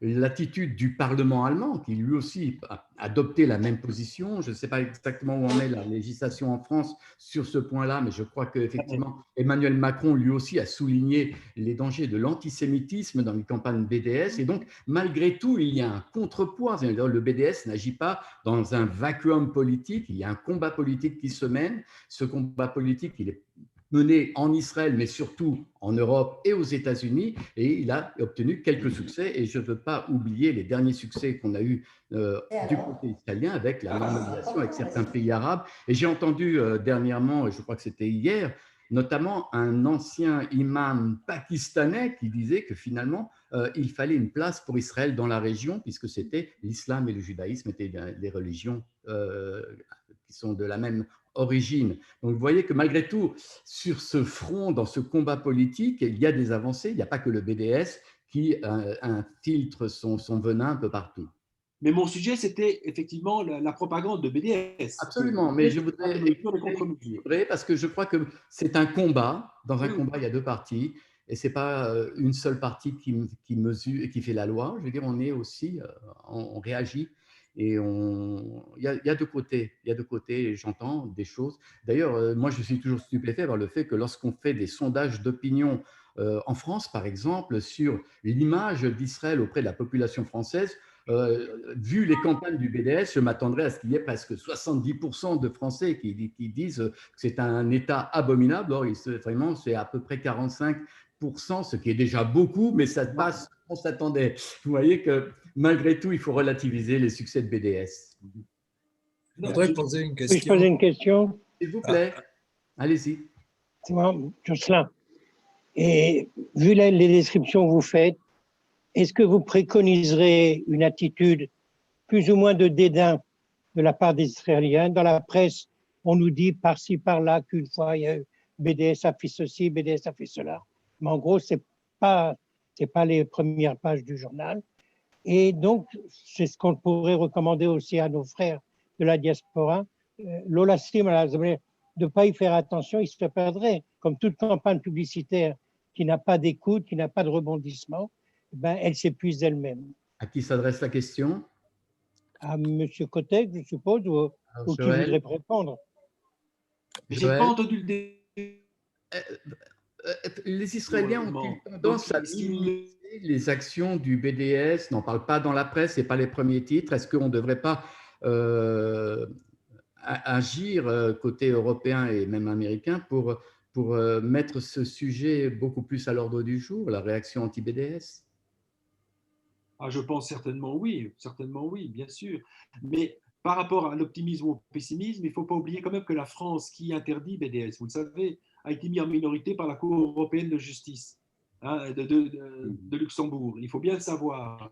Et ça, malheureusement. Donc, il y a aussi le droit européen. D'ailleurs, aussi, qui va interdire même l'abattage rituel. Je ne sais pas si vous le savez. Il y a eu un arrêt il y a 3 jours, absolument. On risque de ne plus avoir d'abattage rituel en Europe.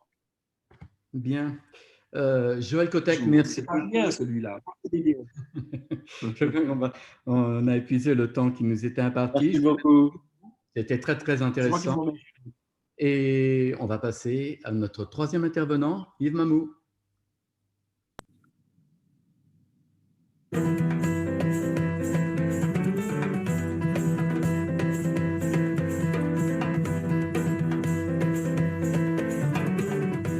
Soirée internationale Chibolette. Figure du mal, deuxième séquence.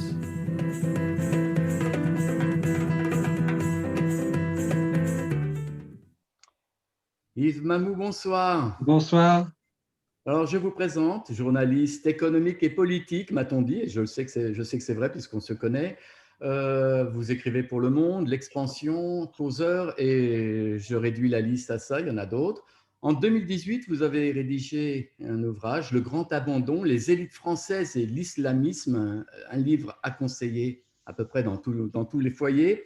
Et en 2014, quelques années auparavant, vous étiez intéressé au Hezbollah, dernier acte.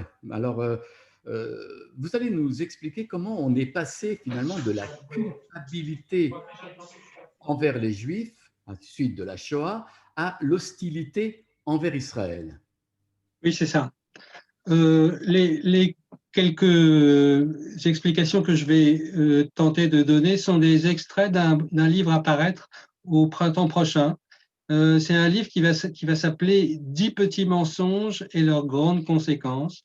Les 10 petits mensonges, c'est parmi les nombreux mensonges qui ont été élaborés ces 30 ou 40 dernières années contre l'État d'Israël. J'en ai choisi une dizaine et j'en ai choisi 10 qui sont très spécifiques parce que ce sont des mensonges qui se retournent aujourd'hui contre les Européens. C'est-à-dire que quand on a accusé Israël d'être un État colonial, les populations immigrées qui sont aujourd'hui présentes sur le sol français ou européen accusent les pays d'accueil d'avoir des comportements colonialistes à leur égard.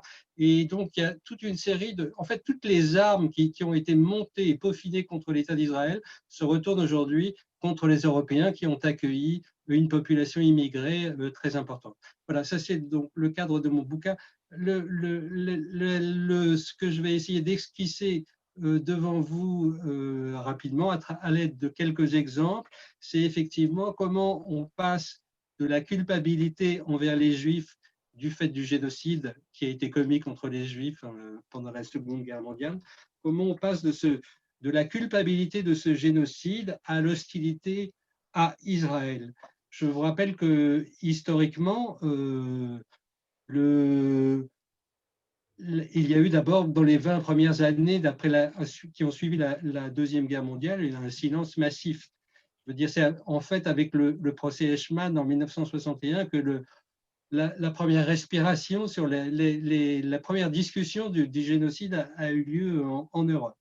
Donc, et à la suite de cette prise de conscience qu'un crime majeur avait été commis sur le sol européen, il y a une culpabilité massive qui a été auto-infligée. Parce que je veux dire, ce n'est pas les Juifs ou les Israéliens qui ont demandé aux Européens de se sentir coupables. La question, c'est qu'au fur et à mesure qu'on prend conscience qu'un crime majeur, qu'un crime hors norme a été commis, comment est-ce qu'on vit après avec ça? Alors ça, c'est une question que Michel doit rencontrer dans sa pratique, à savoir le sentiment que des patients peuvent avoir commis un crime majeur et donc la difficulté de vivre avec, mais les sociétés aussi, quand elles ont le sentiment qu'elles ont commis un crime majeur, comment elles se débrouillent avec la culpabilité qu'elles s'auto-infligent sur ce crime.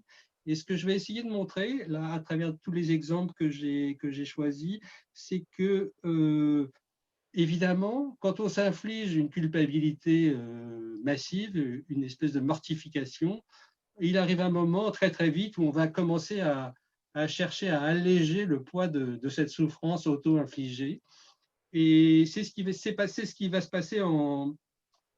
c'est ce qui s'est passé ces 30 ou 40 dernières années en Europe, c'est que chaque fois qu'en Europe, un pays ou une catégorie particulière, des intellectuels, etc., vont tenter de se délester de la culpabilité qu'ils s'étaient auto-infligée sur la Shoah, eh bien, l'espace va être occupé par l'antisémitisme musulman, c'est-à-dire l'antisionisme. L'antisémitisme musulman, il a été importé avec l'immigration massive. Je veux dire, l'immigration massive de musulmans en Europe, et notamment en France, a à voir avec la Shoah. Je veux dire, rappelons-nous la phrase d'Angela Merkel en 2015, quand elle a ouvert les frontières de l'Allemagne à 1,5 million de migrants venus du Moyen-Orient, etc. Elle a dit l'Allemagne n'a jamais été considérée comme une terre d'espoir, comme une terre d'espérance. Et donc, elle essayait de régler un compte, là, quelque part, avec cette idée. Donc, en fait, les deux événements majeurs, à savoir la Shoah et la difficulté à gérer cet événement et l'immigration musulmane, vont entrer en interaction sur la durée en Europe. Et là, chaque fois que l'Europe va s'alléger de sa culpabilité, eh bien, l'antisionisme va prendre la place. Donc, j'ai sélectionné un certain nombre d'événements. À mon avis, l'un des premiers événements très importants qui a eu lieu sur la durée, c'est l'apparition du numéro spécial des temps modernes qui s'appelait Le conflit israélo-arabe et qui est paru à peu près simultanément avec la guerre des 6 jours en 1967. Ce numéro spécial des temps modernes comportait une foultitude d'articles, etc. Mais il y en avait un qui était particulièrement mis en valeur par la revue, c'était l'article de Maxime Rodinson qui était titré « Israël, fait colonial, point d'interrogation ».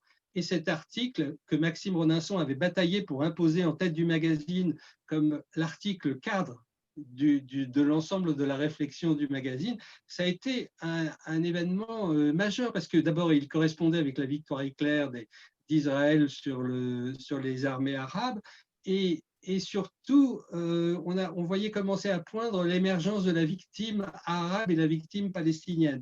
Donc, ce texte va marquer toute la gauche. Je veux dire, le texte de Maxime Rodinson, c'est le premier ébranlement de la gauche européenne vis-à-vis des Juifs et vis-à-vis d'Israël. C'est-à-dire que c'est la première séparation. Il y en aura d'autres qui vont accentuer le mouvement. Mais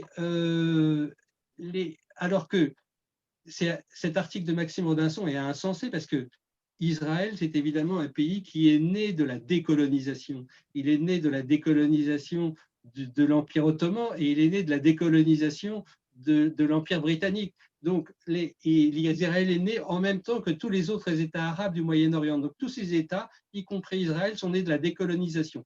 Mais l'argumentation de Rodinson va torturer le concept de colonisation jusqu'à lui faire dire exactement le contraire, c'est-à-dire pour faire dire qu'il y a au moins un État qui est au Moyen-Orient l'émanation de la colonisation européenne, c'est évidemment l'État d'Israël. C'est une idée fausse, mais elle va recevoir une acclamation internationale, dans le monde arabe bien entendu, mais pas seulement. Et ça va être le premier ébranlement de la gauche européenne vis-à-vis du sionisme et d'Israël. D'ailleurs, Jean-Paul Sartre, dans ce même numéro, le pressent très bien, parce qu'il dit, quand les intellectuels arabes lui disent « mais vous savez, on n'en veut pas aux Juifs, on en veut juste aux sionistes ». Et Jean-Paul Sartre, il répond, il dit « oh, je comprends très bien, mais vous n'empêcherez pas que pour nous, les sionistes, ce sont aussi des Juifs ».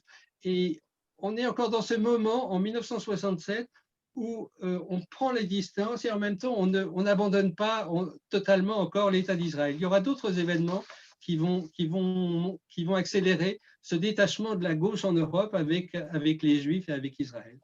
Le deuxième événement, qui moi m'apparaît aussi extrêmement important, c'est la publication en 1974 de l'archipel du Goulag. On a considéré que Solzhenitsyn apportait des révélations. Ce n'est pas exactement ça. Je veux dire, on sait depuis 1918 qu'il y avait des camps de concentration en Union soviétique. Mais jusqu'à 1974, jusqu'à la publication de l'archipel du Goulag, on a pensé que ces camps de concentration, c'était des bavures. Le système, le socialisme, malgré tout, se portait bien. C'est vrai qu'ils étaient un peu brutaux, ces soviétiques, etc. Mais bon, avec Solzhenitsyn, c'est un changement complet de perspective. C'est-à-dire que tout le monde comprend que les camps de concentration ne sont pas des bavures, que l'armature du système soviétique, l'armature du socialisme, c'est les camps de concentration. Et que c'est d'où cet archipel qui structure complètement le système soviétique. Et du coup, effectivement, pour la gauche, qui a déjà, pour la gauche, c'est une tempête et une crise majeure, parce que forcément, c'est comment dire, c'est sa croyance elle-même qui est en jeu. C'est l'archipel, voilà, c'est un renversement mental, c'est-à-dire que les chrétiens de gauche, les gens de gauche, les socialistes, les communistes vont perdre progressivement là leur vision du monde. C'est-à-dire que le socialisme, le communisme, l'espoir d'une société différente qui portait toute une population en Europe, toute cette population-là va se retrouver en déshérence. Et je pense qu'aujourd'hui, c'est ce messianisme vide, je veux dire l'aspiration messianique en Europe est toujours présente, mais c'est celle qui a fait alliance aujourd'hui avec l'islam, avec l'islamisme, et qu'on voit aujourd'hui déboulonner les statues, etc., 40 ans après. Mais c'est parce que le socialisme, ce qui va se passer, c'est que les partis de gauche vont déboulonner, donc accepter à un moment donné, le Parti socialiste dans les années 80 va déboulonner le prolétaire blanc qui s'est embourgeoisé à l'ouest et qui est devenu un gardien de camp de concentration à l'est.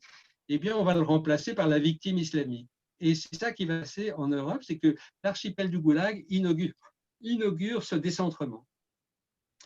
Je vais passer à un autre événement pour ne pas être trop long, parce que là aussi, on pourrait dire... C'est qu'en 1978, c'est-à-dire 4 ans après la publication de l'archipel du Goulag, Le Monde et un certain nombre d'autres journaux français labellisent les thèses négationnistes de Faurisson. Cet événement, c'est extrêmement important. Pendant 30 ans, de 1948 à 1978 à peu près, les thèses négationnistes étaient restées cantonnées au tout petit milieu de l'extrême droite résiduelle en Europe.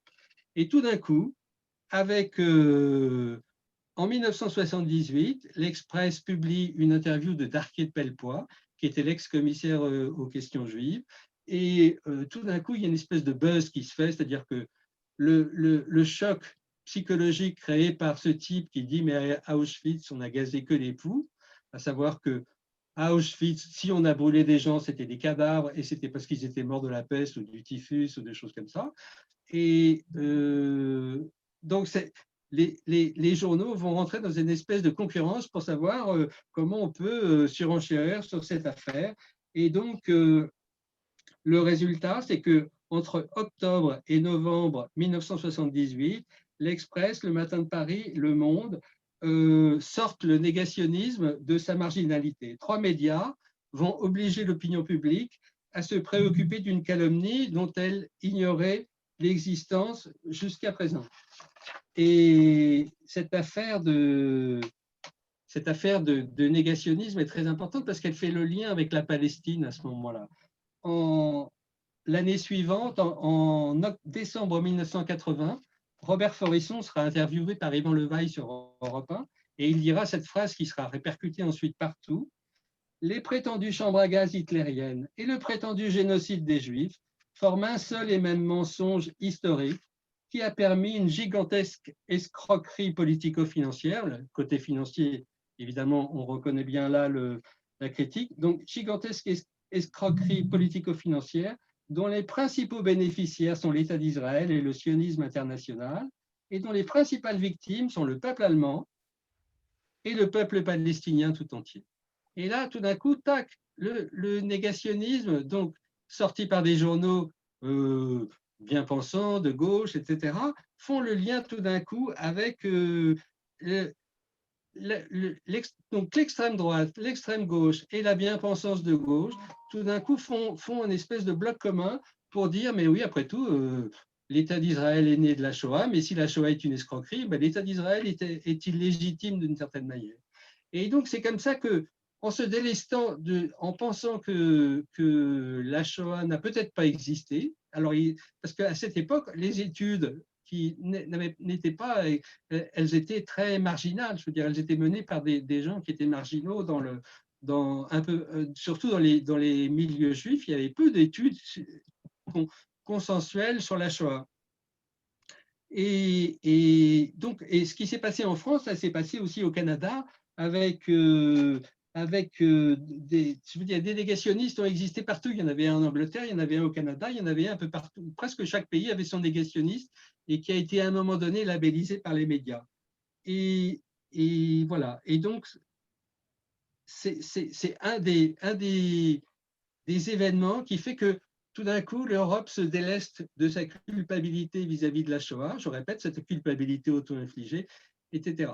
Donc, l'autre événement qui, moi, m'est apparu extrêmement important, c'est en 1978, paraît aux États-Unis le livre d'Edward Said, qui est un intellectuel palestino-américain, qui s'appelle Orientalisme. Et Orientalisme, c'est tous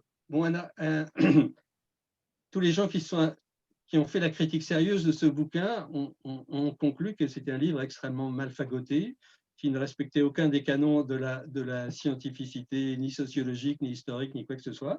Mais c'est un livre qui a été fondateur de tout ce qui est, la colonisation des départements de sciences humaines aujourd'hui, aussi bien aux États-Unis qu'en Europe, par les islamistes, les indigénistes, les postcoloniaux, toute la puissance de ces études postcoloniales qui sont de la foutaise, c'est-à-dire, mais ont pour origine le livre d'Edward Said, et c'est ce qui, évidemment, je pense notamment à ce courant particulier qui est né, qui s'appelle les Settler Colonial Studies, qui sont des études sur le colonialisme de peuplement et qui a été un courant idéologique dans la recherche scientifique. Et ce courant idéologique s'est attaqué tout particulièrement, évidemment, à l'État d'Israël en traçant des parallèles avec l'Afrique du Sud, l'apartheid, etc. Et donc, ça aussi, ça fait partie d'une manière de se délester en promouvant une culture scientifique avec des guillemets comment dire, qui décrédibilise et délégitime l'émergence de l'État d'Israël, ça consolide la rupture des couches intellectuelles de gauche avec le sionisme. Il y a un événement très particulier qui est arrivé aussi quelques années plus tard, c'est la Pologne. C'est en 1984 l'émergence du Carmel d'Auschwitz, l'émergence du Carmel dans le camp d'Auschwitz et c'était un événement aussi. C'était la manière dont les Polonais ont refusé de porter. Ils ont nationalisé en quelque sorte le génocide en disant c'est un drame polonais et c'est une grande victoire de l'Union soviétique d'avoir libéré ce camp où tant de patriotes ont péri. Donc voilà, ça aussi c'était la façon dont les Polonais se sont délestés, ont refusé plutôt, parce qu'eux ne se sont jamais chargés d'un quelconque culpabilité par rapport à Auschwitz, mais ça a été une façon de rejeter cette culpabilité et de revendiquer un crime majeur qui était commis contre leur patrie, la Pologne. En 1986, il y a eu un autre événement extrêmement important qui s'est passé en Allemagne, c'était la fameuse querelle des historiens. Alors, je vais passer un peu de temps là-dessus parce que il y a eu c'est une querelle qui a joué un rôle très important en Allemagne parce que là aussi, elle est née, c'était la première ruade allemande contre le fardeau de la Shoah. Comment elle est née, cette querelle des historiens? Elle est née parce qu'il y a un historien qui s'appelle Ernst Nolte, qui est un personnage extrêmement flamboyant dans la culture allemande et dans la construction de la science historique en Allemagne, qui, à plusieurs reprises, a fait des communications qui se sont retrouvées synthétisées dans un article de journal un jour. Et que disait ce Ernst Nolte? En gros, il disait, oui, c'est horrible ce qui s'est passé avec les Juifs en Allemagne, mais au fond, c'était pas nouveau parce que le génocide juif, ça a été la copie du génocide stalinien. Et Ernst Nolte disait Staline a commis un génocide de classe, il a exterminé la bourgeoisie russe, et dans tous les pays où il a pris le pouvoir. Et donc, finalement, ce qui s'est passé, c'est que Hitler, il a fait pareil. Alors, c'était un génocide contre les Juifs, mais le modèle du génocide, c'est pas le nazisme, c'est le stalinisme. Alors, évidemment, ça a provoqué en Allemagne un choc énorme, et notamment donc Jürgen Habermas, qui est un intellectuel aussi très connu, a piqué une crise, et donc il s'est payé une espèce de réponse, un droit de réponse, si on peut dire, dans la presse allemande, et ça a déclenché pendant 2 années consécutives une floraison d'articles sur… Bon, je cite ça simplement parce que c'est extrêmement important. Yves, oui. Il faut conclure une minute, une conclusion. Non, ce n'est pas possible. Un tout petit peu plus, mais pas beaucoup.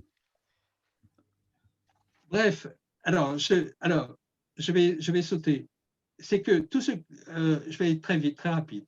Mais donc, en 1996, quand Jacques Chirac, à Jérusalem, traite les policiers israéliens en gros de police d'occupation, le scandale, tout le monde se rappelle le scandale qu'il a fait, etc., c'est la conséquence du climat de délégitimation qui a commencé de s'instaurer en Europe à la suite de tous ces événements, de tous ces délestages de culpabilité par rapport à la Shoah et sur l'émergence progressive et puissante de l'antisionisme.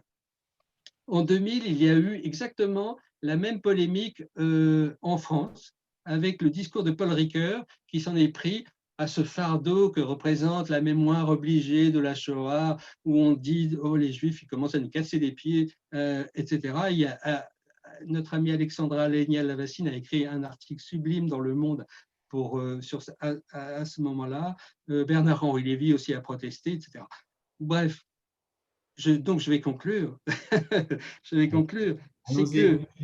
C'est que tous ces événements où l'Europe se déleste de cette culpabilité qu'elle s'est auto-infligée ou permet l'émergence d'idées que il n'y a pas que la Shoah dans la vie, il y a eu d'autres crimes, il y a eu d'autres meurtres, l'État d'Israël lui-même commet des crimes contre les Palestiniens. Bref, on peut aboutir, je vais vous proposer ma définition de l'antisionisme, c'est que l'antisionisme, c'est la rencontre de l'antisémitisme arabe et du désir européen de liquider le souvenir de la Shoah.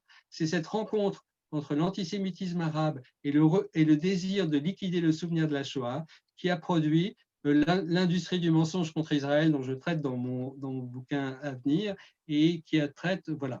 Et je m'arrête là, je ne vais pas plus loin. Merci beaucoup, et je voudrais m'adresser aux journalistes politiques, cette fois qui connaissent bien le concret français, avec cette question qui m'est inspirée par Madame Berdugo. Alors aujourd'hui en France, Miss Provence de père israélien ne peut pas être Miss France. Elle n'est pas légitime en tant que juive ou pas légitime en tant qu'israélienne? C'est typiquement ça, c'est tout ce dont je viens de parler, c'est l'émergence, c'est que aujourd'hui ce n'est même plus de l'antisionisme qui s'exprime en France, c'est la haine du juif à l'état pur. Et c'est hallucinant sur les réseaux sociaux, c'est qu'aujourd'hui, plus personne ne peut dire qu'il est israélien, qu'il a un père israélien ou quoi que ce soit qu'il a. C'est que moi-même, je me souviens quand j'étais encore journaliste au Monde, j'avais dit un jour à un collègue que j'avais passé des vacances à Tel Aviv et il a réagi comme si je lui avais donné un coup de poing dans l'estomac. C'était quelque chose de… Je lui aurais dit, si j'avais passé des vacances en Iran ou en Corée du Nord, ça aurait été pour lui un signe ça aurait provoqué son intérêt. Israël, c'était quelque chose… Voilà. Donc, aujourd'hui, la culpabilité par rapport à Auschwitz, ça produit l'antisionisme, mais aujourd'hui, il y a un post-antisionisme qui s'exprime et c'est la haine du juif qui revient, mais pas dans la population d'accueil, pas dans la population d'origine, c'est évidemment la population immigrée qui exprime ça. Merci Yves. Alors, je voudrais profiter des minutes qui nous restent pour lancer un débat. Si nos zoomers ont des questions, c'est le moment. Alors, adressez votre question à un des intervenants, s'il vous plaît. Oui, moi, c'est Thibaut Moreau.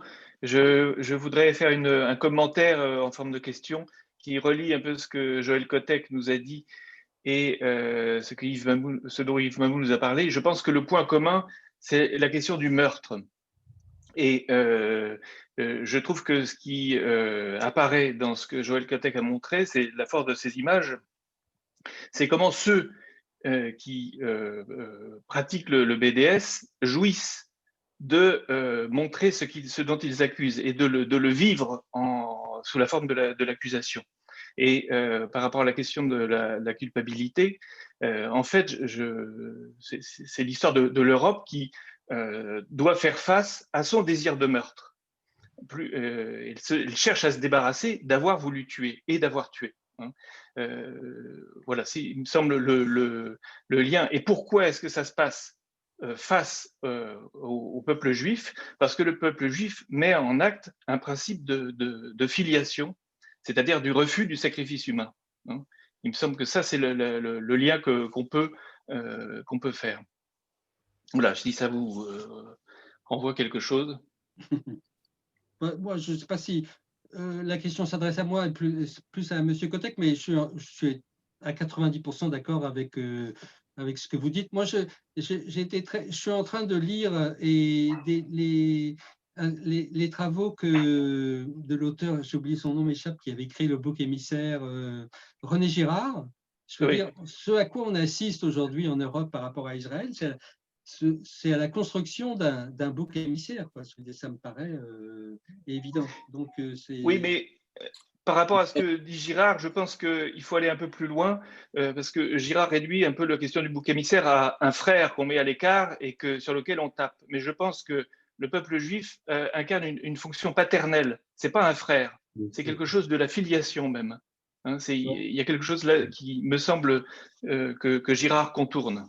Joël, vous voulez pour reprendre ce que disait Thibaut, effectivement, je rappelais, pas par hasard dans mon introduction, que c'était la religion du Père, et pas seulement parce qu'elle était antérieure, mais parce qu'elle représentait les marqueurs symboliques qu'introduit la figure du Père. Je crois que ça, c'est très important.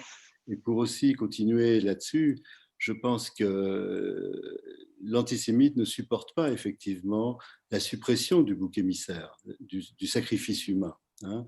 Il a besoin du bouc émissaire et en même temps, évidemment, il veut le tuer. C'est tout le paradoxe de l'antisémite, etc. Et d'ailleurs, je rappelle le mot de Michael Bartzwy à propos de ça. L'Europe ne peut pas considérer la Shoah comme telle, il ne peut le considérer que comme l'Holocauste, c'est-à-dire il ne peut pas renoncer à l'idée du péché originel et donc du sacrifice humain.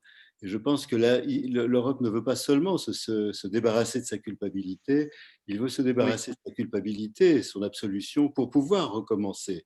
Et qu'est-ce qu'il fait d'autre? Il recommence la question du meurtre par délégation. C'est en ça, effectivement, qu'il est attaché aux Palestiniens. Je reprendrai la phrase de Bruckner, les prêcheurs de honte se rencontrent les prêcheurs de haine. Il y a quelque chose là qui est effectivement de l'ordre du meurtre, mais d'un meurtre de l'ordre du meurtre actuel, hein, pas pour se débarrasser de la culpabilité. Joël Kotek. Oui, tout simplement, effectivement, pour dire qu'il faut effectivement partir des prémices, c'est-à-dire du fait qu'on ne peut pas comprendre le christianisme et l'islam sans partir effectivement des mythes juifs, et que l'antisémitisme, c'est une inversion de la réalité. Le premier meurtre, c'est quoi? C'est Jésus, il est tué par qui? Par des chrétiens, par des Romains. Et à qui fait-on payer le prix? À un soi-disant juif, Judas le juif. Et tout part de là. Et ce n'est pas par hasard que l'antisémitisme se cantonne à la civilisation à la fois arabe musulmane de l'autre et chrétienne. Et donc ça, c'est fondamental. Et ce n'est pas pour rien que le juif est le bouc émissaire. Et puis, comme l'a dit Yves Mamou, c'est l'achat de Freud, de la joie honteuse, effectivement, mais qui est la conséquence du fait que les Juifs ne sont pas responsables de la mort de Jésus. Hein, ce sont les Romains, mais n'oubliez pas que le Vatican a été pris en otage par des Italiens qui étaient les successeurs des grandes familles rebelles. Et donc, ils ne voulaient pas porter sur eux ce crime-là. Et donc, les Juifs ont été dès lors responsables du crime des crimes, le déicide, et tout le reste des commentaires. Moi, je voudrais vous poser une question à tous les trois, on verra qui va répondre. Le sionisme n'était-il pas censé apporter une réponse à cette haine ancestrale contre les Juifs, à cette animosité? Et on se rend compte aujourd'hui que finalement la haine a été transférée du peuple sur l'État et on n'a rien résolu. Je veux dire, quelle est là la solution qu'on a mise en place aujourd'hui? Est-ce qu'elle a encore une utilité pour l'avenir du peuple juif et de l'État juif? Si je peux répondre, je ne sais pas si on m'entend. Oui, si. Oui, je voulais dire